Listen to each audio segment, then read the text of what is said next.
नमस्कार दोस्तों। आज हम जिस विषय पर चर्चा करने जा रहे हैं वह है स्वास्थ्य। सर्वप्रथम हम स्वास्थ्य की अवधारणा के बारे में जानेंगे। स्वास्थ्य की भारतीय अवधारणा परहित सरीस धर्म नहीं भाई का चिंतन प्रस्तुत करते हुए आरोग्य को धर्म, अर्थ, काम व मोक्ष इन चार पुरुषार्थों के संपादन हेतु आवश्यक मानती है। शरीर भोग का उपादान नहीं अपितु सेवा का साधन मात्र है। इसीलिए भारतीय चिंतन शरीर रक्षा को कर्तव्य मानता है और इस सर्वजन हिताय सर्वजन सुखाय की व्यापक अवधारणा के साथ सदैव स्वस्थ रहने के निर्देश भी प्रस्तुत करता है। साधारणतया स्वस्थ व्यक्ति का अर्थ होता है वह व्यक्ति जिसका शरीर स्वस्थ हो, मन एवं मस्तिष्क स्वस्थ हो, परिवार स्वस्थ हो तथा स्वस्थ वातावरण में रहता हो। किसी भी कार्य को सुचारू रूप से कुशलतापूर्वक करने के लिए व्यक्ति का स्वस्थ रहना अत्यंत आवश्यक है। एक प्रसन्नचित्त, निरोग एवं स्वस्थ व्यक्ति ही किसी भी कार्य को कुशलतापूर्वक संपन्न करने की क्षमता रखता है। अतः जीवन की गुणवत्ता को समुन्नत करने के लिए संपूर्ण अवस्था जिसमें कार्यकुशलता, शारीरिक स्फूर्ति, मानसिक संतोष तथा सुख चैन पर विशेष बल देने की आवश्यकता है। पहला सुख निरोगी काया, दूजा सुख घर होवे माया, तीजा सुख कुलवंती नारी, चौथा सुख सुत आज्ञाकारी, पंचम सुख भाई बलवीरा, छठा सुख हो राज में सीरा, सप्तम सुख स्वदेश में वासा, अष्टम सुख हो पंडित पासा, नौवा सुख हो मित्र घनेरे, ऐसे नर नहीं जग बहुतेरे। तो इस प्रकार स्वास्थ्य की अवधारणा के बारे में हमें जानकारी प्राप्त होती है। इसके बाद अब हम जानेंगे स्वास्थ्य का अर्थ।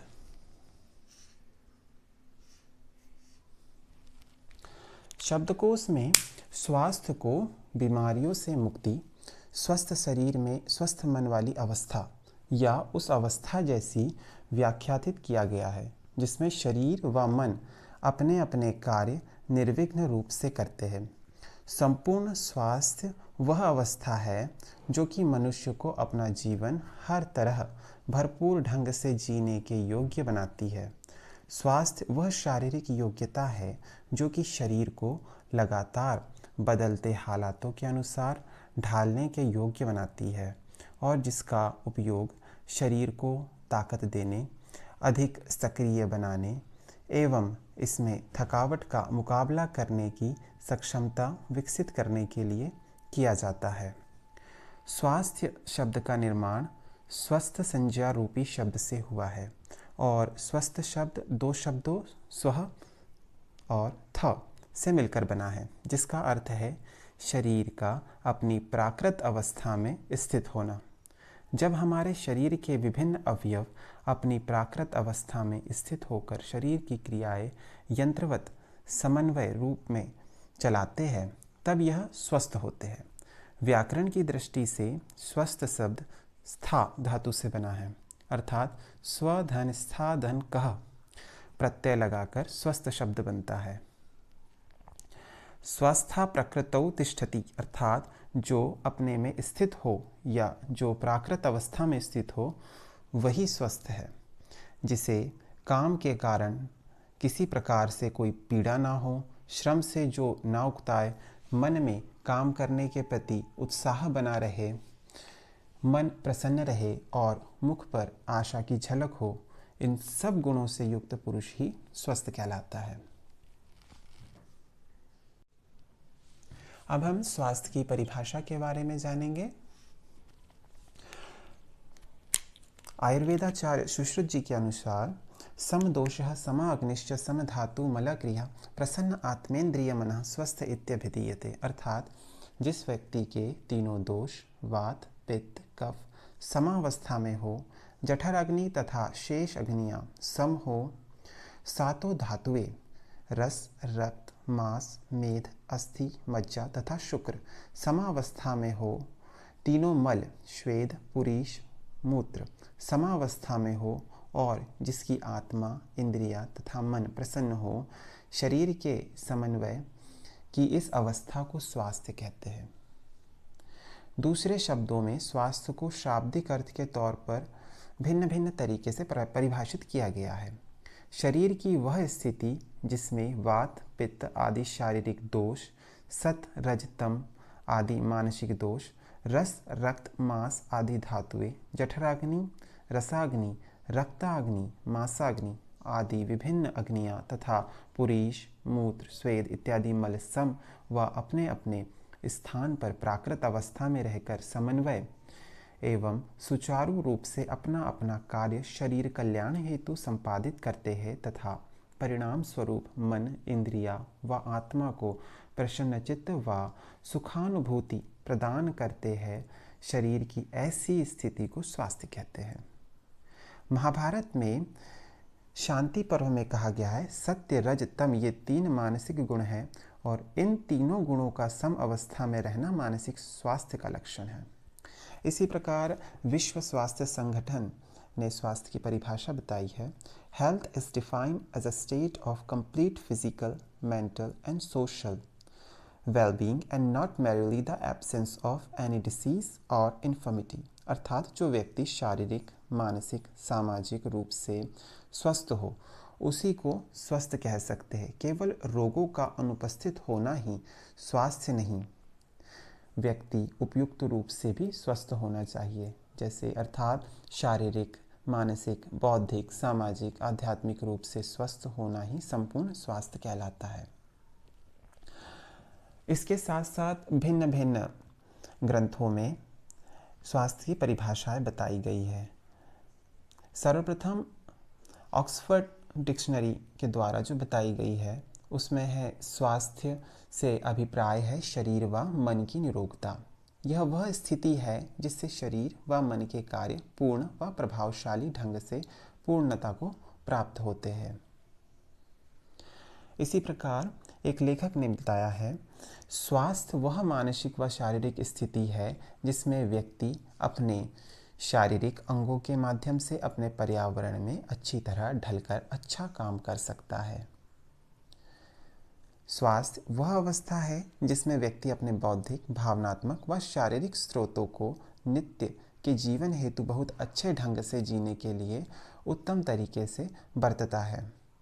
स्वास्थ्य किसी भी प्राणी की वह स्थिति है जो प्राणी की समूची शक्तियों के काम करने के पैमाने को निश्चित करती है।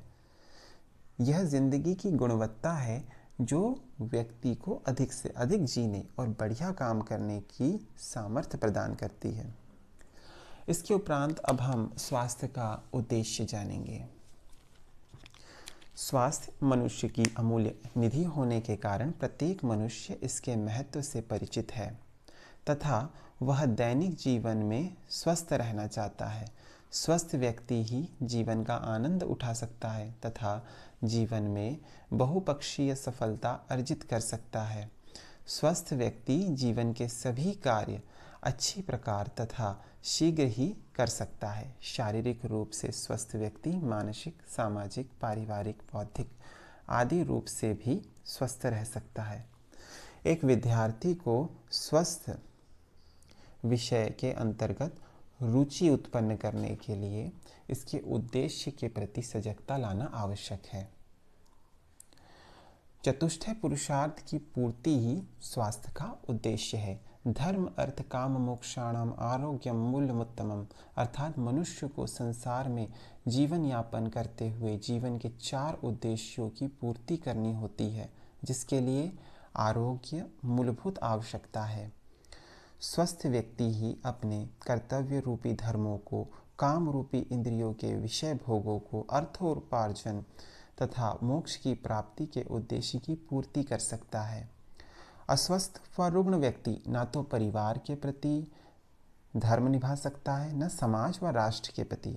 उदाहरणार्थ, अजीर्ण, कब्ज, उच्च रक्तचाप, मधुमेह इत्यादि से पीड़ित व्यक्ति रसेंद्रिय रूपी जीभ से खाद्य पदार्थों का रसास्वादन नहीं कर सकता। इसी प्रकार रुग्ण व्यक्ति अपनी जीविका हेतु अर्थोपार्जन नहीं कर सकता, न ही विभिन्न मोक्ष रूपी आध्यात्मिक कार्यों को परिपूर्ण कर सकता है। अतः चतुष्टय पुरुषार्थ हेतु स्वास्थ्य अनिवार्य होता है। स्वास्थ्य के उद्देश्य के अतिरिक्त भिन्न भिन्न उद्देश्य जो निम्न प्रकार से बताए गए हैं उन्हें प्राप्त करना भी अत्यंत आवश्यक है।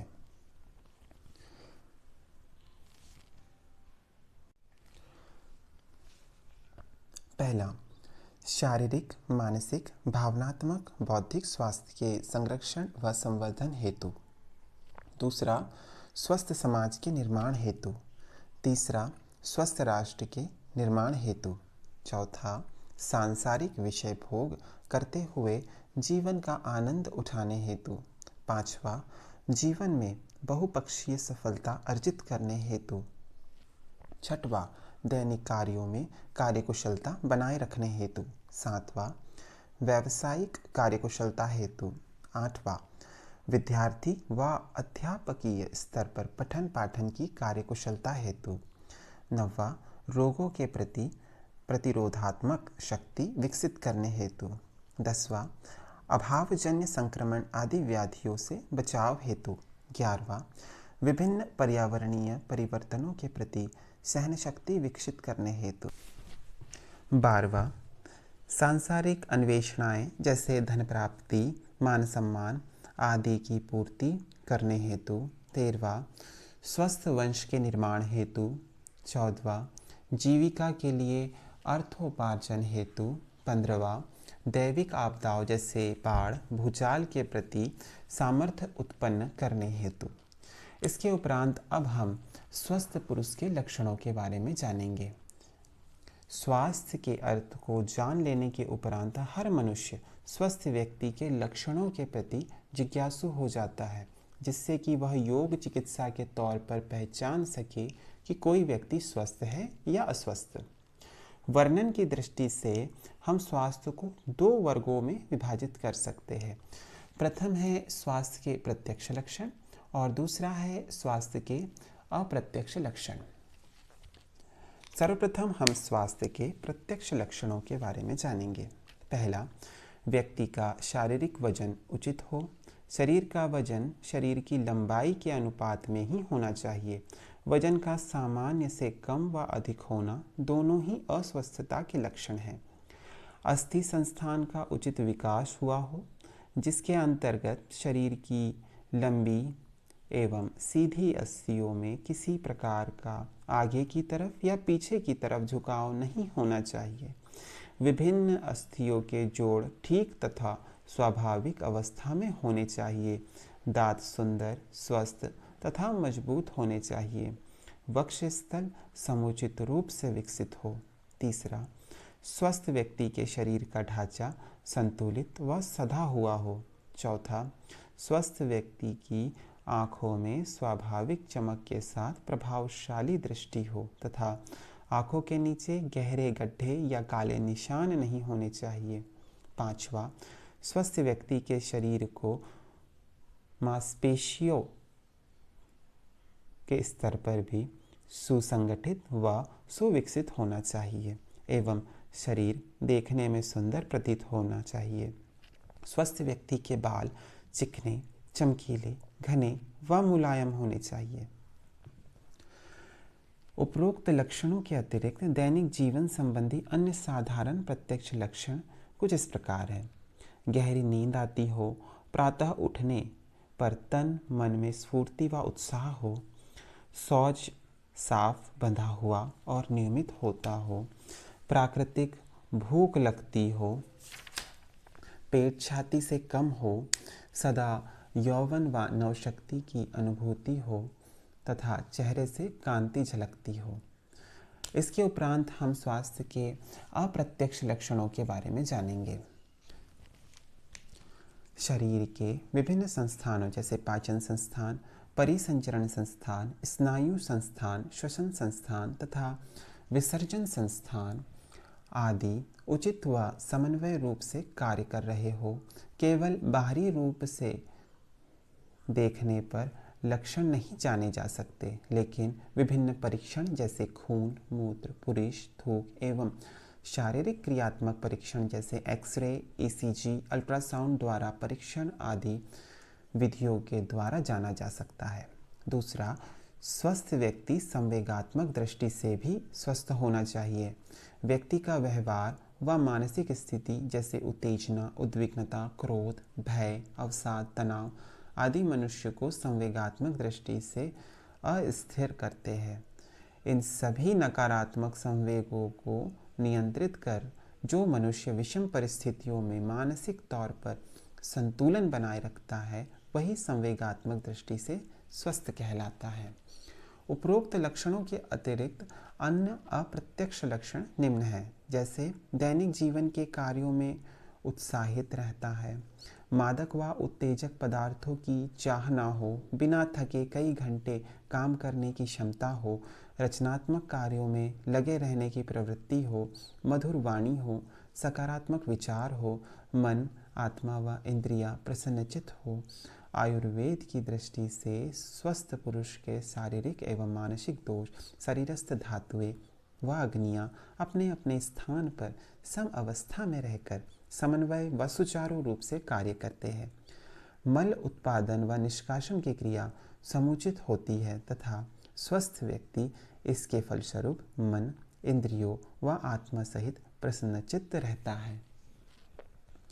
अब हम अस्वस्थ पुरुष के लक्षणों के बारे में जानेंगे।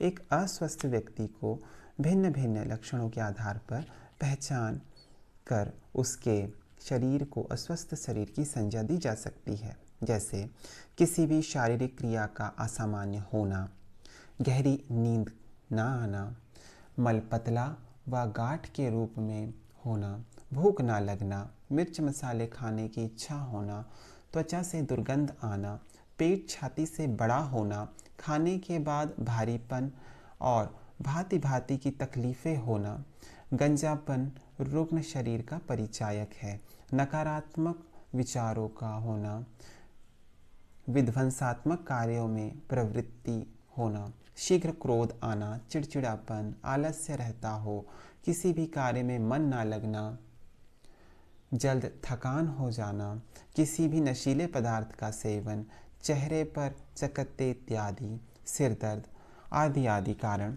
हो सकते हैं। अब हम स्वास्थ्य के आयामों के बारे में जानेंगे।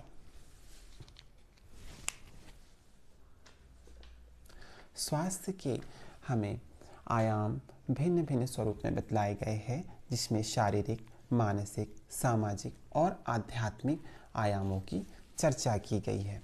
इसमें सर्वप्रथम अब हम शारीरिक आयाम के बारे में जानेंगे।